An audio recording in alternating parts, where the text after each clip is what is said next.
Hello everyone and welcome to our lesson on Mishnah Concept 27. Now here is a great Mishnah concept to illustrate my idea that one Mishnah concept could really help us understand many Mishnayot. We're going to understand the end of Perek Zayin and the whole of Perek Chet just from understanding this one concept.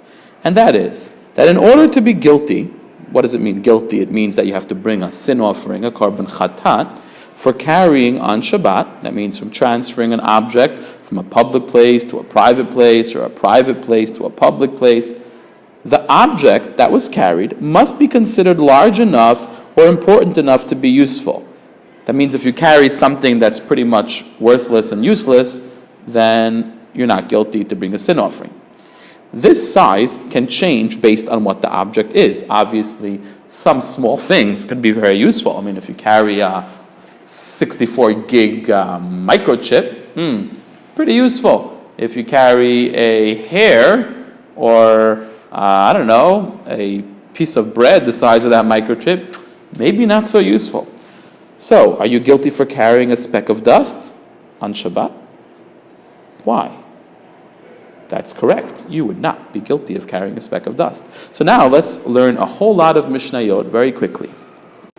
Hamotzi teven. If you take out straw, how much straw is considered useful? Kimelo pi para, if you can fill the mouth of your bull. Atza, kimelo pi gamal, camel food to fill a camel's mouth. Amir, food for a goat. Kimelo pi tale, can fill a young goat. Asavim, kimelo pi gedi, enough grass for a baby goat. Aleshum, garlic leaves, vale bitzalim, and the leaves of onions. Lachim, which are fresh. Kigrogres is the size of a dried fig. All foods which are eaten by people are basically the size of a dry fig. That's considered a significant amount for a person. Here's a picture of a fig, a dried fig. Okay, so if you brought out food that would add up to that size, that would be considered guilty on Shabbat.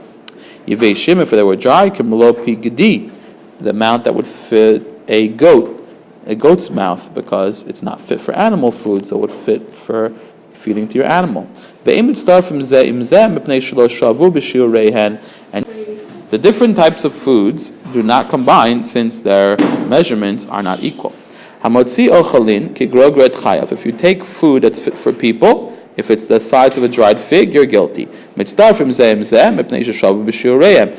all types of foods that are fit for people can combine together because they have an equal measurement. So if you take out a little orange and an apple and a lettuce, all foods that are fit for people, if it adds up to a dried fig, you're guilty. Chutz miklipehen, their shells do not add to the amount. Vigarinehen, their seeds, vuktsehed, their stems, visuban, and their shells, umorsan, and the bran that's left over in the sifters. Those things, since they're not edible, do not add up to the dried fig amount. Rabbi Yehuda Omer, chutz miklipei adashim shemitbashelim imahen. Rabbi Yehuda says, however, that the shells of lentils, which are cooked with the lentils and can be eaten, do add up to the amount of a dried fig. If you take enough wine to mix, in those days they used to mix, the wine was so strong, they would mix a quarter of a cup wine and 3/4 of a cup water, and it would be strong enough to drink. If you took enough wine to mix in a cup, chalav, or milk, kadei gemia, for one swallow, dvash kadei litin al kasis, enough honey to put on a wound. They used to use honey as a medicine. Shemen kadei lasuch ever katan, enough oil to put on a little toe of a baby. Mayim kadei lashuf behen es hakilar, enough water to make a eye patch, to moisten an eye patch. Shar kol hamashkin, any type of liquid berevit, it has to be a reviat, which is about 3 to 5 ounces. V'chol hashofachin berevit, and any type of thing that is poured is with a reviat. V'lo amru kol shurin halalu ela lamatzniya. Sorry, Rabbi Shimon Omer. Rabbi Shimon says kulam b'revi'it. Any liquid is a revi'it, which is about 3 to 5 ounces.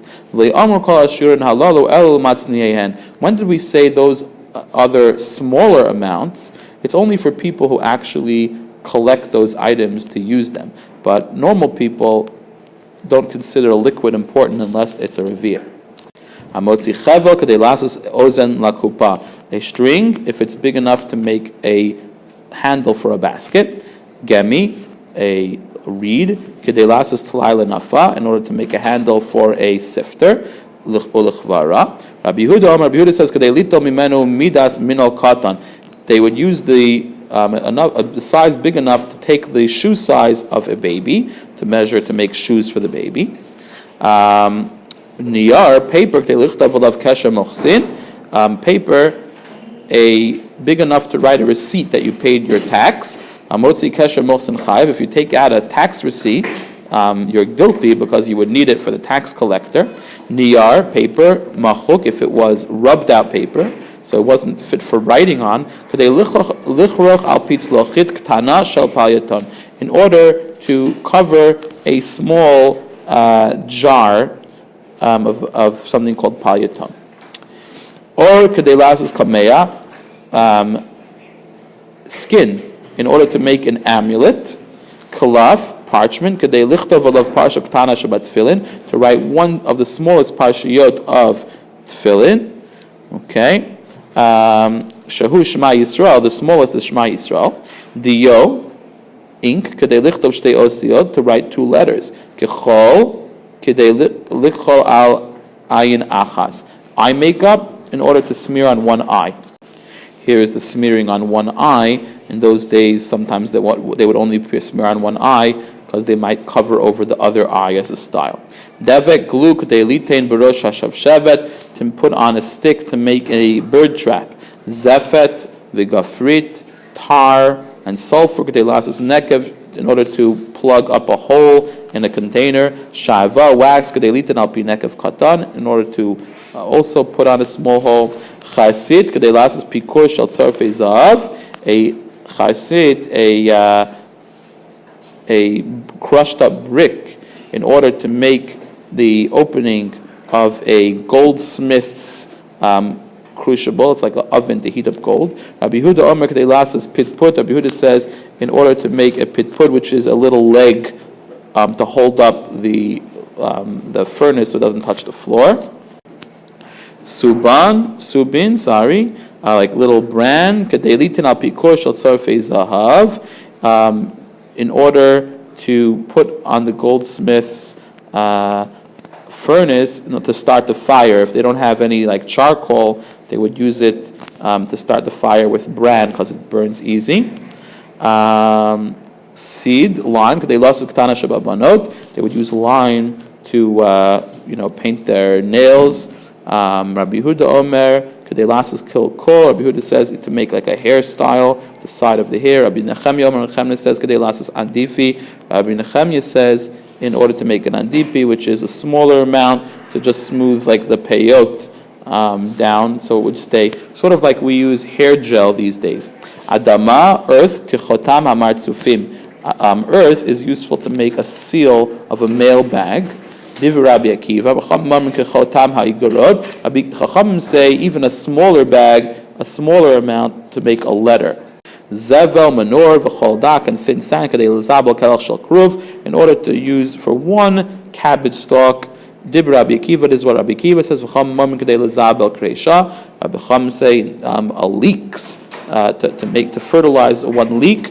Chol hagas, thick sand, which is good for cement and building. To put on a full trowel. It's like a triangular hand tool that they would use to smear on, to put the cement on the row of bricks.